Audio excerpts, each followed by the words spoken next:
Over a very long period of time, humans have relied on various kinds of performance-enhancing substances. It has been suggested, for example, that the ancient Greeks turned to potions to improve performance. Today, these substances range from soft and legal, such as energy drinks, to hard substances, such as anabolic steroids. Anabolic steroids are the most common type of IBED, image and performance-enhancing drugs. So what happens when young people misuse anabolic steroids? In this film we are going to find out from different users why they take them and what damage, if any, they had to endure through this. We will be getting experts and professional sportsmen say on that as well. For our first interview we will be heading to Ken. So for this young man who agreed to speak only on condition of anonymity, he has been on steroids for more than a year and not planning to stop any soon. For how long have you been on the steroids right now?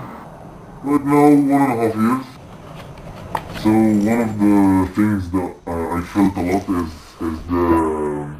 a lot of energy and manhood that I had, because at that time I had more than one girlfriend, and More than one girlfriend? yeah, I felt like one is not enough. Once you take steroid, you are done. You don't need anything. Like they think this is like magic. Once you do it, you're gonna be big and buff and that's it. Is that true? That is true, but you still definitely need to work out. You don't have to work out very hard. That's the whole goal of it. You just need to work out. You need to pump the body to your body with the blood through the muscles. They should take it with a very small amount at the beginning. Okay.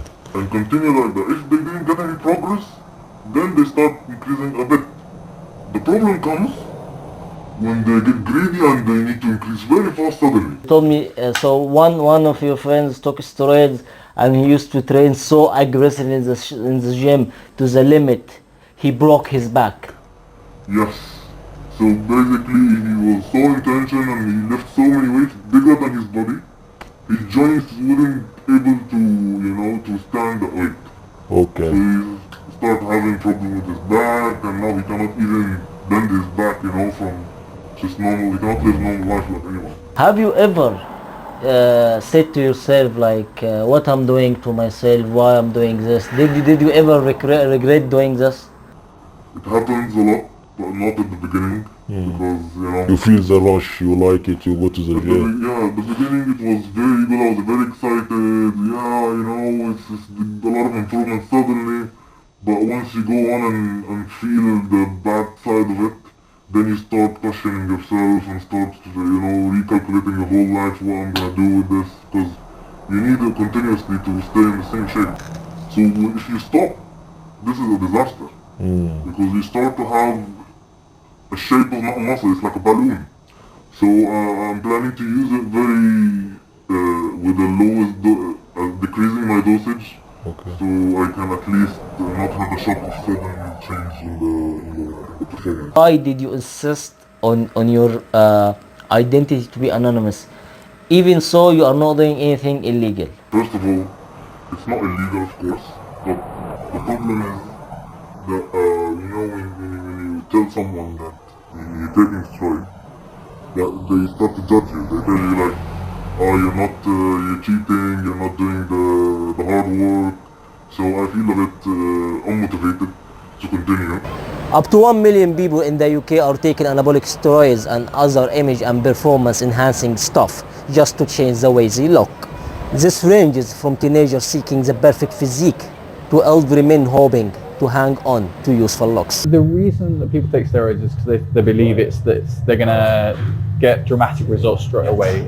My name is Nick Lennox. I'm the manager of 3F Gym. An 18, 19-year-old comes into my gym, I would never recommend that. The thing is their testosterone levels are at an all-time high, and they should ride that out as long as possible to make sure that they get a good base layer.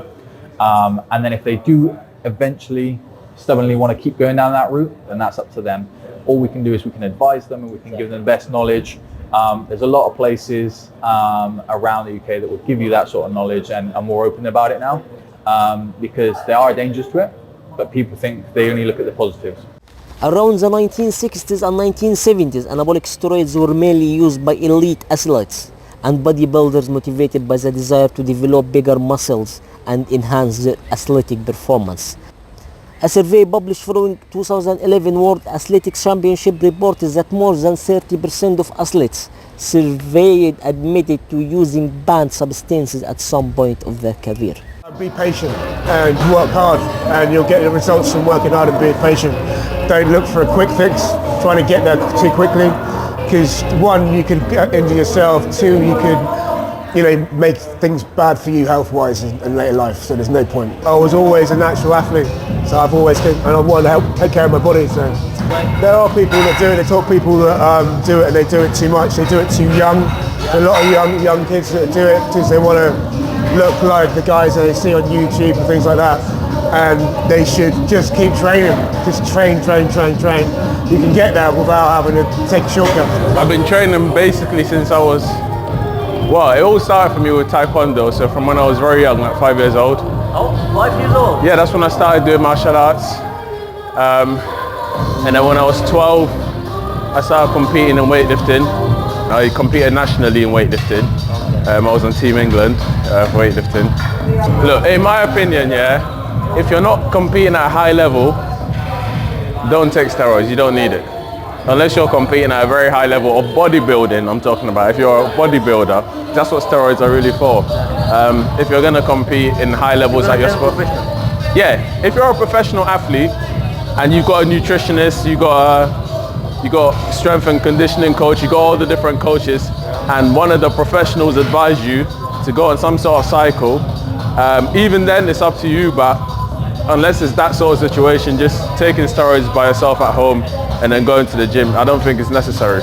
I've seen some of the biggest bodybuilders I've seen in Bournemouth, obviously, except the ones who are professionally on steroids, have been natural. So so you can get very big naturally. If you train well, you eat well, you rest well. There's no shortcuts to getting what you want, especially when you're talking about your physique. There are side effects of taking that sort of stuff, and if you're not professional, thinking about the long-term consequences on your health, if you're not a professional athlete, you're not getting paid to take steroids, don't take no steroids. That's my personal opinion.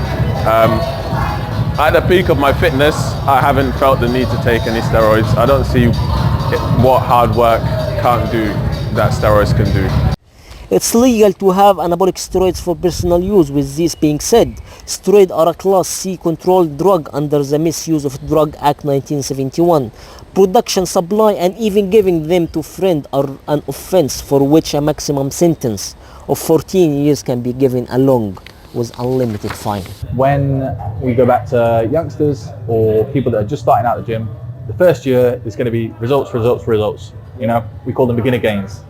And within that first year, you shouldn't even contemplate it. But as humans, we're very curious, if other people are doing it, why shouldn't I try it? You know According to the NHS, risks associated with anabolic steroids are extensive and well examined, ranging from severe acne and liver failure to aggressive behavior and hallucination. Despite these stark warnings, there are people who are willing to do whatever it takes to reach their goals. Islam Duh, a young Egyptian guy, only took him a very few cycles to go from here to there. But the price he ended up paying was very heavy. My name is Islam Ashraf Abdul Hamid, a civil engineer who currently lives in Egypt. I started going to the gym when I was 22 years old. My body was very thin. My weight at that time was 47 kilos. Most of the time I was sick, and it was very easy to get infected with any disease due to my weak immune system. Every doctor I have been to have advised me to hit the gym. So I started going to the gym like anyone else, working out, eating and sleeping. And it was only 6 months later until I started seeing results on my body. And I was extremely happy. Since then, I decided to double my efforts to get better results. I started seeing changes in my body. I also started taking supplements such as Mass Fusion and Serious Mass. Until one day, I was training in the gym and I saw a very muscular guy. His size was massive. He was a bodybuilder, world champion named Ahmed Hamouda. And that's when everything changed. I fell in love with the way he looked, and I decided I wanted to be like him one day. Then I started my first cycle, which was a combination of Mix 5 and Decaf 150. I was training like an animal. My weights went up 10 times and the results were huge. This is a photo of me after my first cycle with my brother who started training around the same time. And this photo was after my second cycle and my weight hit its highest at 88 kilograms with only 5% body fat. Until that point, I've only seen the good part of it. During that time, however, I was very aggressive with everyone. It was so bad to the limit that I used to get mad at things like my phone and the car door. I got mood swings in a matter of seconds for the smallest reasons. I was getting into constant fights with everyone for any reason, until one day I was at work and the manager asked me to redo something that I had already done. We had an argument, and the next thing I know is when I was smashing his face. Then I got fired. Then I got into problems with my wife, which started to be daily and constant because of my wild nature. We ended up getting divorced despite having a baby girl. Everyone around me thought that I'm getting crazy. My life has been destroyed because of steroids and I was so addicted. Although I may have achieved my dream body, but I have lost everything else in the process. Users are not believed to become physically dependent, but they may become hooked to the way the drug makes them look and feel. If people think that they can take a shortcut and there's no sort of side effects, they will. You know, at the end of the day, a lot of people don't realize that it's more about the journey rather than the destination. At the end of the day, every one of us has a dream body that he wants to achieve. But some of us are willing to take the extra step and do whatever it takes them to achieve that dream. Our goal here is not to tell you whether you should or shouldn't use anabolic steroid, but to make sure that you see the full image of it and fully understand all the sequences that surround the choice you may make. To step back for a second and ask yourself, is it really worth it?